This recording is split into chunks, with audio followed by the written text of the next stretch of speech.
the former presiding member of KMA ending Komo. Interestingly, he falls in love with the conversation. Abraham Boadi, the northern friend of Puman, Ewa Humaniso. Minia, Bijin is a wapumboko. Namia dom now, Minia. Now the Jamio, Minia. At the dear Nessie. Mino, the Senacat, and I can't tip on you. Now, did you mean you ain't meditating the Joe? What did the moon I just say?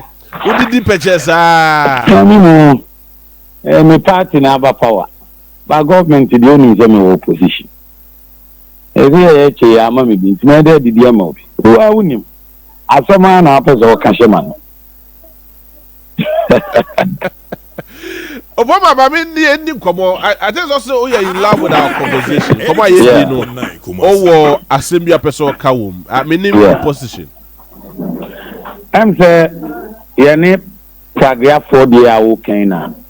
Minami person, Misaka. But what do you mean, Kadia? Oh, sure, me too, Kappa. Now, the new money be all. Meeting Sana Miniabaku voice our boss or to Obama MPP.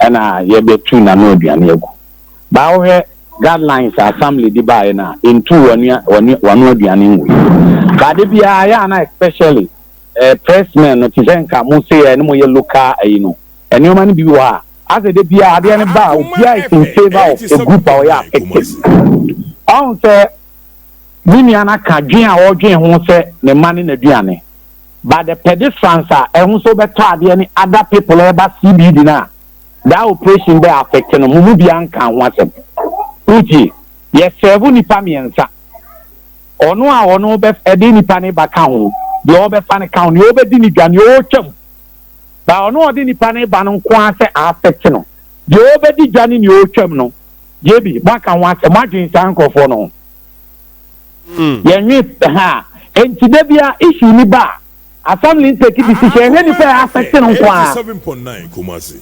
But generally, obi unim how a Pragia for no deal in city. I am not saying you good. Remember, I'm part of this can be more my beboa.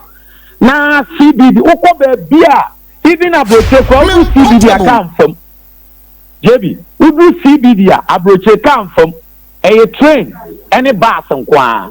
Because when I was saying any pan kwana, a friend say, Nipan where they attitude, but Oberman, Obeja to Muse. In this part of our country, in yes, in the central business district, you know, especially our Hanumusi. Cast by your CBD, answer your CBD didn't make us say. In Tinkawe, almost here, Mamuno. This is almost all right there. On the Tia appeal, we are requiring pa a beboa.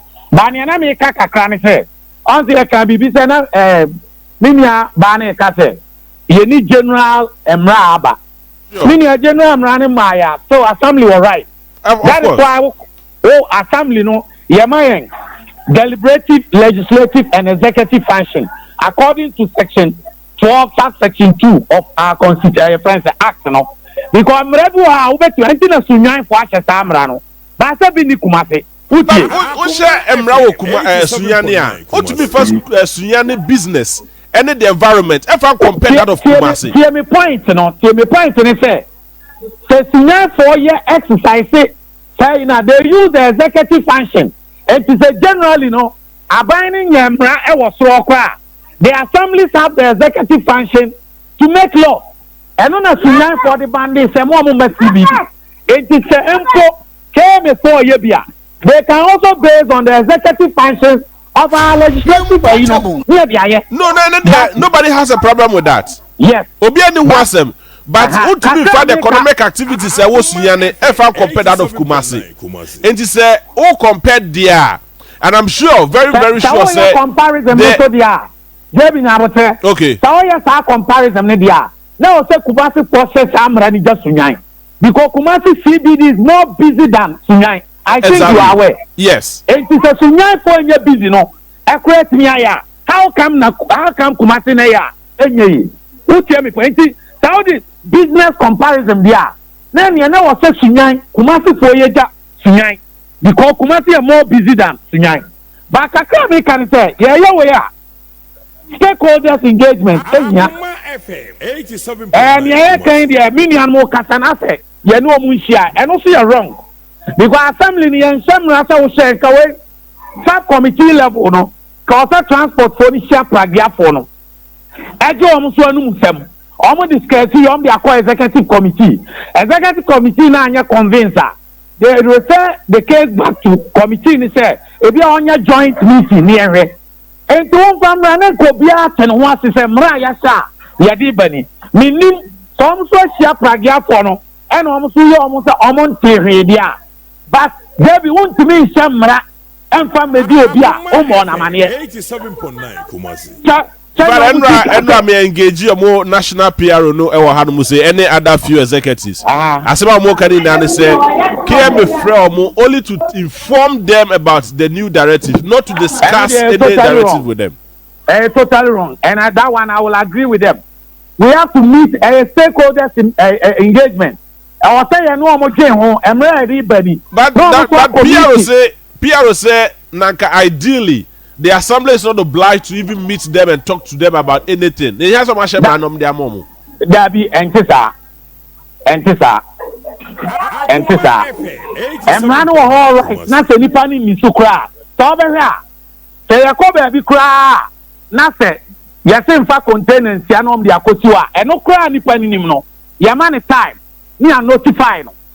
Sebra, ko yifi o me on. But way idea a business system and any panaye.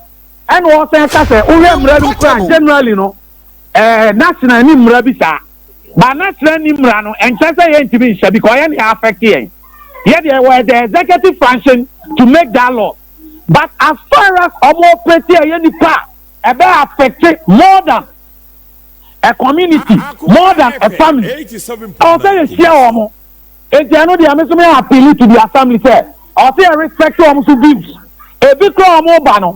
Per regulations, no, almost bet with the agenda bar. I don't know, I am ready. Enra, I will have no no. I'm proposes to send a trot drivers. Here, war baby, a more sticker, a bomb home baby, some more corny baby, and some more taxi drivers. You was stick a bomb home. They can equally do the same thing. Now, how much media regulatory or more movement, any activities are or more. You send a bayak. It will not directly have any effect on the central business district, but will rather contribute economically and financially to the assembly's activities. That is why I mean, we are agreeing on what say. Yes, stakeholders engagement. Omo form agenda. Na KMA so fan agenda. Omo kani nyina aboma. Mi fi say no be but as to say yes, mrano straight. Now more, I mean, sika kra ye ji wo mo no. Ye levy wo mo kra. Ye levy wo mo kra, o se no mo hia. Sika dodo ye jo ye pese charge mu sei. Ye charge mu sei. Ye pese ye ji mu sei. Ye anyi mu sei. Sa mi o mani nyina no. Ye no mo dwen ho ne arrive on one amount ayeje. Ena me te say na wo ka bibi say as far as o mo nye legal you know. Ade na wo se ye ji wo mo. Ye from say a tax.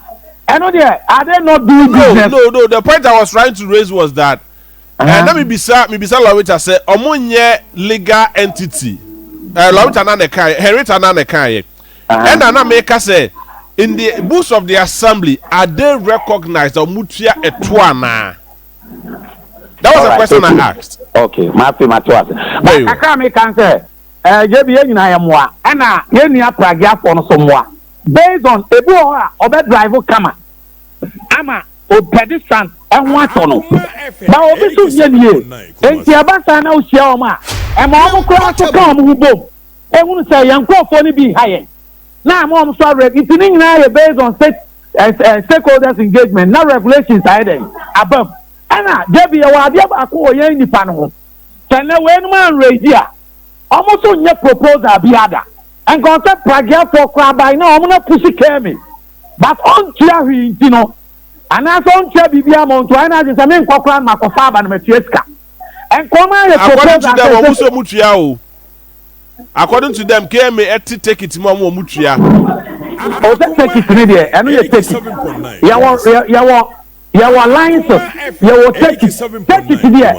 Yeah, say, yeah, Toadia, Opa Toadia or them. As far as I want them, you better take it out. And to know to me my licenses, no.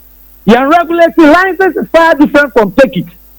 but oje what me point na say sure take it ready all the ade ni say bedroom cry e betia ma so me see say Pragia for no so any proposal no so for ma dey nko na transport for ni justice and security ni other revenue for no any one ntena say any ho na mo na yehu ya right on the 1 pointer and affect them na ma ba ye na pese me kan say jebi asem ni ba ya yenya ni general yi ebi na me ka no obi na mo nchen ko project mi yi fa ho o the body pana no sa ne na ko meanwhile ya ni pedestrian work your friends pedestrians no ya ni obi o twoma ko na adwuma ho ba ya je Pragia for nkwa say na adwuma be bo no what about ni onu so ko adwuma Pragia ni to aye later ye be yi na di so enti omo mi enwe ni nyina ya arrive on 1 point we see sabata I'm very happy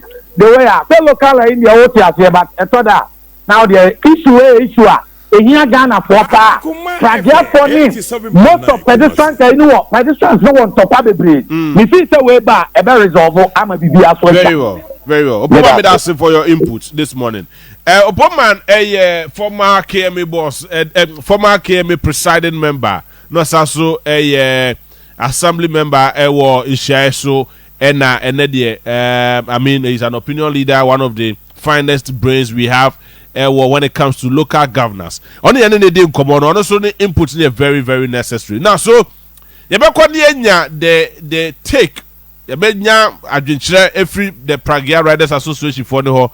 I mean this